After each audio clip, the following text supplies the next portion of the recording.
देवभूमि की बदली डेमोग्राफी। नमस्कार, कैपिटल टीवी उत्तर प्रदेश देख रहे हैं। मैं हूं आपके साथ शिवानी रतूर। देवभूमि उत्तराखंड, जिसकी शांति, संस्कृति और सुंदरता सदियों से देश दुनिया को अपनी ओर खींचती रही है, आज एक बड़े सांस्कृतिक और सामाजिक संकट के मुहाने पर खड़ी है। हाल के कुछ सालों में राज्य में जिस तेजी से डेमोग्राफी में बदलाव देखा गया, उसने पहाड़ के मूल ढांचों को हिलाकर रख दिया है। जमीनों पर बढ़ता अवैध अतिक्रमण, रोजगार पर गहराता संकट, स्थानीय निवासियों में पनपता डर और आए दिन होते आपसी टकराव इस बात का सीधा गवाह है कि देवभूमि की फिजा बदलने की कोशिशें जारी है। पर आखिर ऐसा क्यों और कैसे हो रहा है? पहाड़ों की शांत वादियों में हो रहा यह बदलाव विकास के लिए कितना बड़ा खतरा बन चुका है और राज्य सरकार इस जनसांख्यिकी बदलाव को रोकने, अतिक्रमण हटाने और सख्त कानून लागू करने के लिए जमीन पर क्या बड़े एक्शन ले रही है, आइए जानते हैं विस्तार से। मुस्लिम आबादी में बड़ा बदलाव। मैदानी जिलों में तेजी से बढ़ती जनसंख्या, पहाड़ों से स्थानीय लोगों का लगातार माइग्रेशन और बाहरी राज्यों से हो रहे आगमन के कारण जनसांख्यिकी संतुलन में बदलाव दर्ज किया गया है। जनसंख्या के रुझान को समझने के लिए भारतीय जनगणना सेंसस के इन आंकड़ों को एक बार देखा जाए तो 2001 की जनगणना में बात अगर 2001 की जनगणना की करें तो साल 2000 में उत्तर प्रदेश से अलग होकर नए राज्य के रूप में अस्तित्व में आने के समय उत्तराखंड की कुल आबादी लगभग 84.89 लाख थी। इसमें मुस्लिम समुदाय की जनसंख्या 10,12,141 लगभग 11.92% थी। 2011 की जनगणना की बात करें तो साल 2011 की आधिकारिक जनगणना के अनुसार राज्य की कुल जनसंख्या बढ़कर लगभग 1 करोड़ हो गई, जिसमें मुस्लिम आबादी 14 लाख दर्ज की गई है, जो कुल जनसंख्या का 13.94% था। डिकेडल ग्रोथ रेट की बात की जाए तो 2001 से 2011 के बीच राज्य में मुस्लिम समुदाय के अनुपात में लगभग 2.02% की वृद्धि दर्ज की गई। वर्तमान स्थिति को साल 2011 के बाद से राष्ट्रीय जनगणना नहीं हुई है, लेकिन राज्य पुलिस, स्थानीय खुफिया एजेंसियां और प्रशासनिक अनुमानों के अनुसार मैदानी इलाकों में ये संख्या और अनुपात अधिक से ज्यादा बढ़ा है। जिलों के अनुसार जनसांख्यिकी रुझान कहां कितनी आबादी बढ़ी है। उत्तराखंड की जनसांख्यिकी संरचना 2 भागों में विभाजित है, मैदानी क्षेत्र में और पर्वतीय क्षेत्र में। मुस्लिम आबादी का बड़ा हिस्सा राज्य के 4 मैदानी जिलों में केंद्रित है। सबसे पहले बात हरिद्वार की। हरिद्वार राज्य में सबसे ज्यादा मुस्लिम आबादी वाला जिला है। 2001 का आंकड़ा अगर आपको बताएं तो लगभग 33% वहां पर मुस्लिमों की आबादी थी। वहीं 2011 का आंकड़ा आपको बताएं 34.29%, लगभग 6.5 लाख। कारण क्या था? कृषि कार्य, ईंट भट्टों, औद्योगिक क्षेत्रों में रोजगार और नजदीकी पश्चिमी उत्तर प्रदेश के जिला जैसे सहारनपुर, मुजफ्फरनगर से लगातार आवागमन और लोगों का वहां बस जाना। अब बात उधम सिंह नगर की। वहीं उधम सिंह नगर में 2001 का आंकड़ा अगर आपको बताएं तो लगभग 20.6% था। 2011 का आंकड़ा 22.58%। कारण क्या था? काशीपुर, रुद्रपुर और जसपुर जैसे तराई बाबर इलाकों में बड़े पैमाने पर खेती और औद्योगिक गतिविधियां बढ़ रही थी, जिसके कारण मुस्लिम जो है वहां से शिफ्ट होकर उत्तराखंड की ओर, उधम सिंह नगर की ओर बढ़ने लगे। देहरादून। बात देहरादून की करें तो 2001 का आंकड़ा लगभग 10.0% है। 2011 का आंकड़ा 11.91% है। राजधानी होने के कारण यहाँ निर्माण कार्य, व्यापार, मजदूरी और फेरी लगाने वाले व्यवसायियों के सिलसिले में आबादी का प्रवाह अधिक रहा। नैनीताल। बात नैनीताल की जाए तो 2001 का आंकड़ा ये चौथा ऐसा जिला है जहां पर मुस्लिमों की आबादी बढ़ी है। 2001 के आंकड़े के हिसाब से लगभग 12% था और 2011 का आंकड़ा 12.65%, यानी कि इससे प्रभावित क्षेत्र कौन से हैं? हल्द्वानी, बनभूलपुरा, रामनगर और लाल कुआं जैसे मैदानी हिस्सों में आबादी ज्यादा बढ़ी है मुस्लिमों की। 2011 की जनगणना के अनुसार उत्तरकाशी, चमोली, रुद्रप्रयाग, पिथौरागढ़ और बागेश्वर जैसे पर्वतीय जिलों में मुस्लिम आबादी 1% से 2% के बीच ही सीमित थी। हालांकि पिछले 1 दशक में व्यापार, फल सब्जी विक्रेताओं, कारपेंटर, प्लम्बर और फेरी वालों के रूप में बाहरी लोगों के स्थायी या अस्थायी निवास से पहाड़ी कस्बों की जनसांख्यिकी पर असर देखा गया। मज़ारों, अतिक्रमण पर कार्रवाई और कानून व्यवस्था की चुनौतियां। राज्य सरकार द्वारा सरकारी और वन जमीन पर बने अवैध ढांचों को हटाने का अभियान चलाने के बाद कई जगहों पर विरोध और तनाव की स्थिति पैदा हुई है। अवैध मजारों का ध्वस्तीकरण।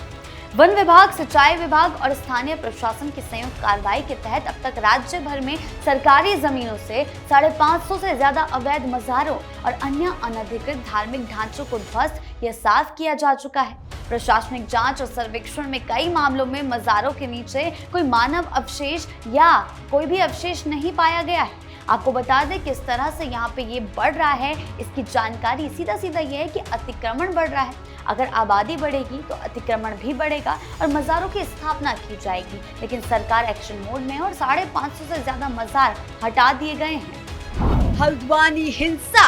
अब बात करें हल्द्वानी की हिंसा की। हल्द्वानी नगर निगम के अंतर्गत आने वाले बनभूलपुरा इलाके में मलिक का बगीचा नाम की सरकारी नजूल जमीन पर बिना प्रशासनिक परमिशन के एक अवैध मजार और मदरसा और नमाज स्थल का निर्माण किया गया था। आपको बता दें कि प्रशासनिक नोटिस हल्द्वानी नगर निगम ने इस अवैध निर्माण को हटाने के लिए नोटिस जारी किया था। इस नोटिस के खिलाफ मुख्य आरोपी अब्दुल मलिक की पत्नी ने हाई कोर्ट में याचिका दर्ज करवाई थी, यानी कि हाई कोर्ट का दरवाजा खटखटाया, लेकिन अदालत से तत्काल राहत स्टे नहीं मिलने के बाद प्रशासन ने ध्वस्तीकरण यानी कि डिमोलिशन का फैसला किया और मजार को हटाने के लिए बुलडोजर एक्शन की कार्रवाई शुरू की। कैसे हुआ था? 8 फरवरी 2024 को हुआ क्या था जिससे ये वायलेंस बढ़ा? शाम 4 से 4:30 बजे नगर निगम, पुलिस बल और प्रशासनिक अधिकारियों की टीम बुलडोजर लेकर अवैध ढांचे को हटाने के लिए बनभूलपुरा पहुंची। वही शुरुआत पथराव से हुई। कार्रवाई शुरू होते ही आसपास के घरों की छतों और गलियों से भारी पथराव, स्टोन पेल्टिंग शुरू हो गया। रिपोर्टों के अनुसार भीड़ ने छतों पर पहले से ही पत्थर और कांच की बोतलें जमा कर रखी थी। पेट्रोल बम और आगजनी हुई। स्थिति तब और बेकाबू हो गई जब उपद्रवियों की भीड़ ने पुलिस और नगर निगम कर्मचारियों पर पेट्रोल बम फेंकना शुरू कर दिया। बुलडोजर सहित कई सरकारी और निजी वाहनों को आग के हवाले कर दिया गया। थाने पर हमला किया गया। उग्र भीड़ ने बनभूलपुरा पुलिस स्टेशन को चारों तरफ से घेर लिया और उसमें आग लगाने की कोशिश की गई। माहौल को खराब करने की कोशिश की गई क्योंकि वहां पर बनी मजार को हटाया जा रहा था। पुलिसकर्मियों और वहां मौजूद महिला अधिकारियों को अपनी जान बचाने के लिए थाने के अंदर शरण लेनी पड़ी थी। नुकसान हुआ, हताहत का विवरण हुआ। आपको बताएं कैसे मौतें हुई। इस हिंसा और जवाबी पुलिस कार्रवाई के दौरान 6 लोगों की मौत हुई है। 100 से ज्यादा लोग घायल हुए हैं, जिनमें 50 से ज्यादा पुलिसकर्मी, नगर निगम के कर्मचारी और कई मीडिया कर्मी शामिल थे। दर्जनों गाड़ियां, पुलिस वाहन और सरकारी संपत्तियां पूरी तरह जलकर खाक हो गई। कर्फ्यू और शूट एट साइट का आदेश दिया गया। हिंसा फैलते ही पूरे हल्द्वानी शहर में कर्फ्यू लगा दिया गया और उपद्रवियों को देखते ही गोली मारने के आदेश जारी किए गए। इंटरनेट सेवाएं भी कई दिनों के लिए बंद कर दी गई थी। इसकी मास्टरमाइंड की गिरफ्तारी हो चुकी थी। हिंसा के मुख्य साजिशकर्ता अब्दुल मलिक और उसके बेटे अब्दुल मोइद के खिलाफ UAPA सहित कई धाराओं में केस दर्ज किया गया। उत्तराखंड पुलिस ने फरवरी 2024 के अंत तक अब्दुल मलिक को दिल्ली से गिरफ्तार किया था। घटना के बाद पुलिस ने CCTV फुटेज के आधार पर जांच करते हुए 80 से ज्यादा दंगाइयों को गिरफ्तार किया। संपत्ति कुर्की की गई, वसूली नोटिस दिया गया। नगर निगम और राज्य सरकार ने सरकारी संपत्ति के नुकसान की भरपाई लगभग 2.44 करोड़ के लिए अब्दुल मलिक की संपत्ति कुर्की और वसूली का कड़ा नोटिस जारी किया। वहीं उत्तरकाशी के पुरौला और अन्य कस्बों में नाबालिग लड़कियों से जुड़ी घटनाओं और बिना सत्यापन के रह रहे बाहरी दुकानदारों के मामलों के बाद स्थानीय निवासियों और व्यापार मंडलों द्वारा व्यापक विरोध प्रदर्शन किए गए। इसके बाद बाहरी व्यापारियों के सत्यापन का मुद्दा प्रमुखता से उठने लगा। डेमोग्राफी चेंज पर सरकार का एक्शन। उत्तराखंड सरकार पुष्कर सिंह धामी ने सांस्कृतिक पहचान की रक्षा और अवैध गतिविधियों को रोकने के लिए कई विधायी और प्रशासनिक कदम उठाए हैं। समान नागरिक संहिता, यूनिफॉर्म सिविल कोड यानी कि UCC। उत्तराखंड देश का पहला ऐसा राज्य बना जिसने UCC लागू किया।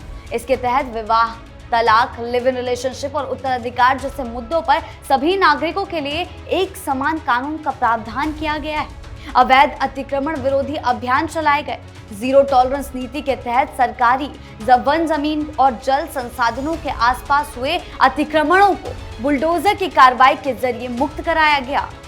सख्त धर्मांतरण विरोधी कानून बनाया गया। राज्य में जबरन, छल कपट या प्रलोभन देकर कराए जाने वाले धर्म परिवर्तन को रोकने के लिए कानून को गैर जमानती और कठोर दंड प्रावधानों से युक्त किया गया।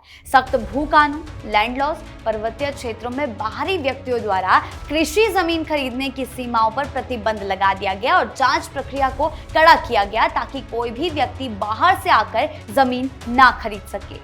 गहन पुलिस सत्यापन अभियान यानी कि वेरिफिकेशन ड्राइव चलाई गई।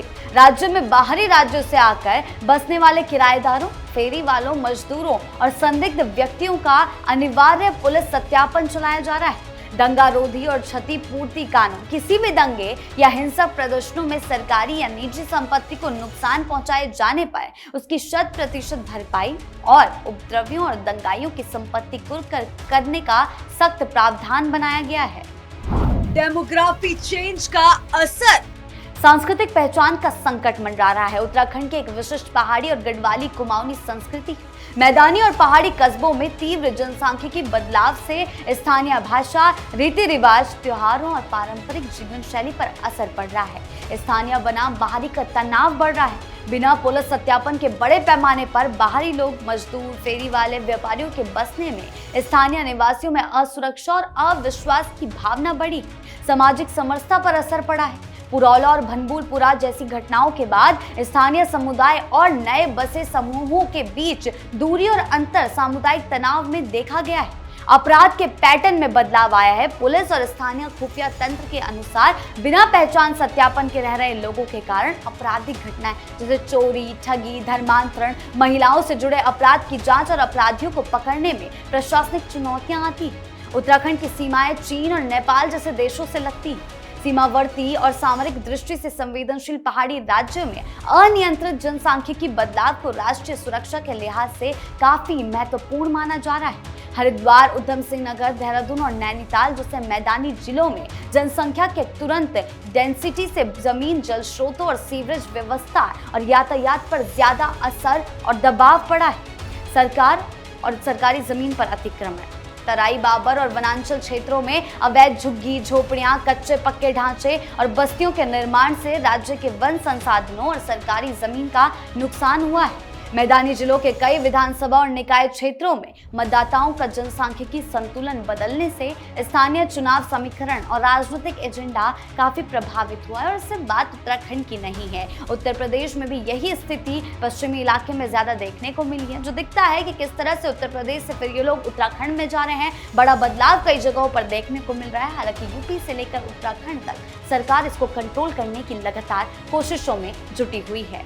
आपकी इस डेमोग्राफी चेंज को लेकर क्या राय है, हमें कमेंट सेक्शन में जरूर बताएं। धन्यवाद।